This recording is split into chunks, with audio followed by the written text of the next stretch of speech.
자, 그래서 우리가 지난 시간에 외란에 대해서 배웠는데 이 외란이 어떤 영향을 미쳤는지 한번 봅시다. 자, 7년간의 전쟁은 동아시아에 큰 영향을 주었대. 이거는 봐봐요. 동아시아라는 건 조선, 명, 일본에 많은 영향을 준 전쟁이다라는 거죠. 일단 조선의 타격이 심각했지. 조선 안에서 전쟁을 벌였기 때문에 토지가 황폐해졌다. 백성의 생활 돈이 없다.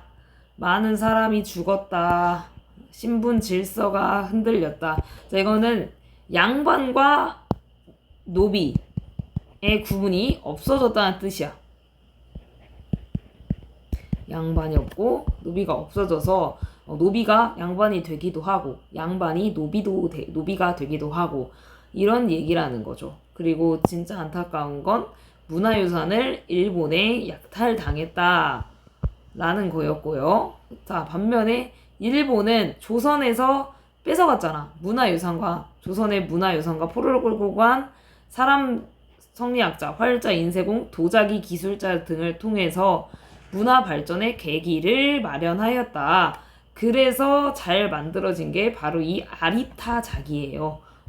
조선의 도공 이삼평이라는 사람이 만든 도자기가 일본에서 아주 유행을 하였다라는 거죠. 그리고 반면에 일본은 조선의 철포와 탄약 제조 기술을 정했다. 그리고 담배가 이때 조선으로 들어오게 되었다. 자, 그리고 일본에서는요, 또 에도막부가 탄생을 하게 된다. 그리고 일본과 조선은 결국에는 화해를 하게 돼. 대신에 조선의 조건은 포로를 모두 돌려줘라. 우리 백성들 모두 돌려줘라. 그래서 포로를 돌려받은 뒤 국교를 회복하게 된다. 그리고 이때부터 조선이 일본에 파견한 외교사절단을 통신사라고 하는 거죠. 자, 그리고 명나라는 어떻게 됐냐? 명은 전쟁의 영향으로 국력이 약해졌다. 그래서 여진이 성장하였다. 그러니까 이를 토대로 해서 중국은 명나라에서 청나라로 바뀌게 된다라는 거죠. 자, 외란의 영향. 아주 쓸 게 많지. 외란의 영향 잘 외워두도록 하세요. 자, 그 다음에는 병자호란이야. 조선의 전후기를 나누는 질문이 두 가지가 있어요. 그거를 이제 양난이라고 하는데 이거는 외란과 호란을 의미하는 거죠.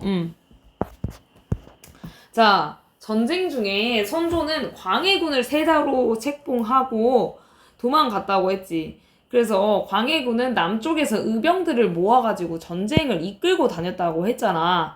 그때 광해군과 같이 전쟁을 누볐던 사람들이 북인이야. 북인. 자, 그래서 광해군과 북인들은 왕이 돼. 그래서 권력을 잡고 광해군은 이제 조선을 다시 세우기 위해 노력을 하게 되는 거죠. 자, 그 와중에 아까 명나라를 대신해요. 여진이 성장했다고 했지. 그 여진이 세운 나라가 후금이야. 후금. 그래서 이때 명하고 후금하고 피 터지게 싸워. 누가 중국을 차지하냐를 놓고. 그래서 명이 조선에 군사 지원을 요청을 하게 되거든요. 명은 조선의 군사 지원을 요청해. 그니까 이거 우리가 저번에 임진왜란 때 너네 도와줬잖아. 너네도 우리 도와줘 라고 명나라가 말을 해요. 자, 근데 조선의 입장을 생각을 해봐요. 조선은 그럴 군대가 있을까? 그럴 여유가 없지. 임진왜란이 끝난 지 얼마 안 돼가지고 아직 백성들은 진짜 힘들어 죽겠고 나라도 가난해. 엄청 전쟁 다시 못해. 자, 그런데 조선은 유교의 국가야. 유교에서는 의리, 예의, 그 다음에 특히 명나라는 사대 관계를 맺고 있어. 아버지의 국가야. 심지어 이때는 임진왜란에서 도와준 거에 대해서 엄청나게 큰 은혜라고 이 성리학자들은 생각을 해. 그러면은 안 도와줄 수가 있어? 없지. 완전 그거는 성리학에 어긋나는 일이야. 이 사상적으로. 그래서 이 광해군이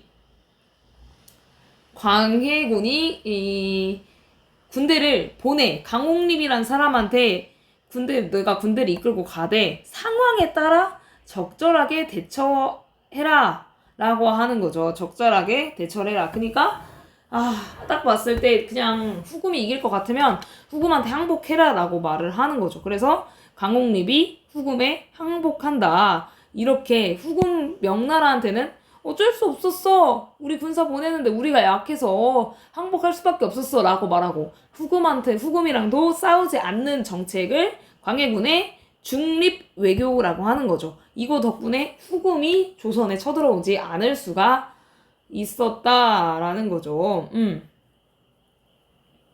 자, 그런데 내가 말했지. 이 정책은 결국 성리학자들의 반발을 불러일으킬 수밖에 없다고요. 의리가 없다라고 해서 서인의 반발을 불러일으켰고, 이 서인들은 영창대군, 그러니까 광해군의 이복 동생을 지지했던 거지.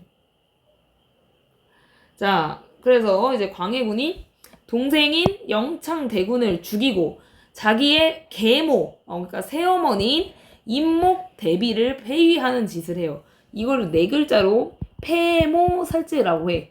어머니를 폐위하고 동생을 죽였다라는 제목으로.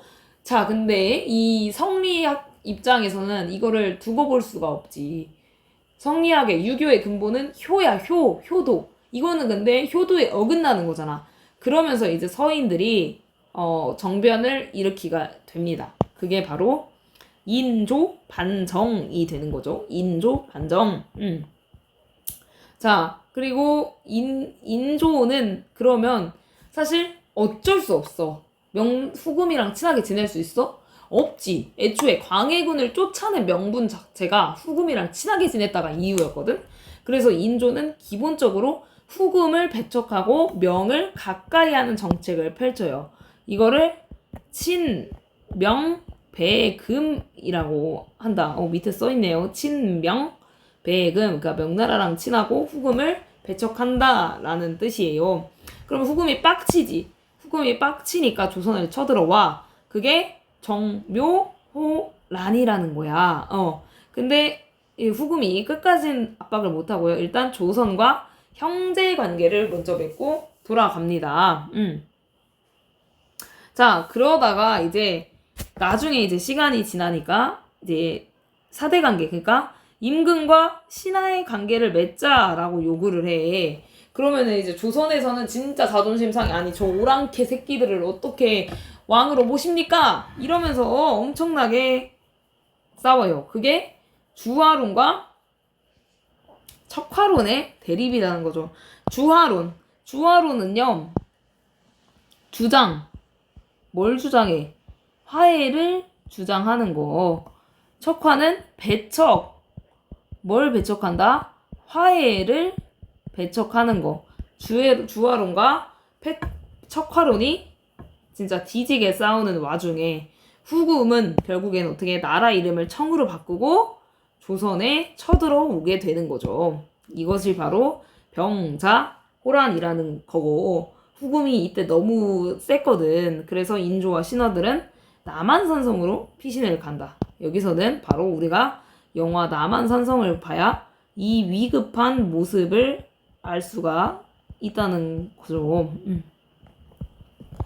자, 그래서 근데 이 남한산성 안에서도 척화론과 주화론의 대립은 계속이었고, 결국에는 삼전도에서 굴욕적인 화의를 맺게 되는 거죠. 이거를 삼전도의 굴욕이라는 거 하는데, 삼전도가 왜 삼전도냐? 3번 절에서 삼전도야. 뻥이야. 그냥 장소가 삼전도야. 삼전도라는 곳에서 뭘 하죠? 3배 9고두례를 해요. 3번 절을 하고 머리를 9번 찢는다. 근데 머리를 자기 이마를 바닥에다 박아야 되는데 피가 날 정도로 받아야 된다라는 것이죠. 그래서 이 이후에 청을 정벌하여 치욕을 씻어야 한다라는 북벌론. 북쪽을 정벌하자. 북벌론은 북쪽을 정벌하자라는 운동이 벌어지게 되고, 그거를 한 게 무슨 왕이야? 북벌을 하고자 한 게 효종이야, 효종. 효종은 그 삼전도의 굴욕 이후에 인조의 아들이야. 근데 삼전도의 굴욕 이후에 포로로 끌려가서 청나라에 살았기 때문에 너무 그 청나라를 싫어해서 북벌을 하려고 했는데 결국에는 실패하였다. 그래서 이후로는 이제 청나라랑 친하게 지내고 청나라 걸 배우자라는 움직임이 나타나게 되는 거죠. 이거를 이제 북쪽을 배우자라고 하게 되는 거죠. 이해됐죠?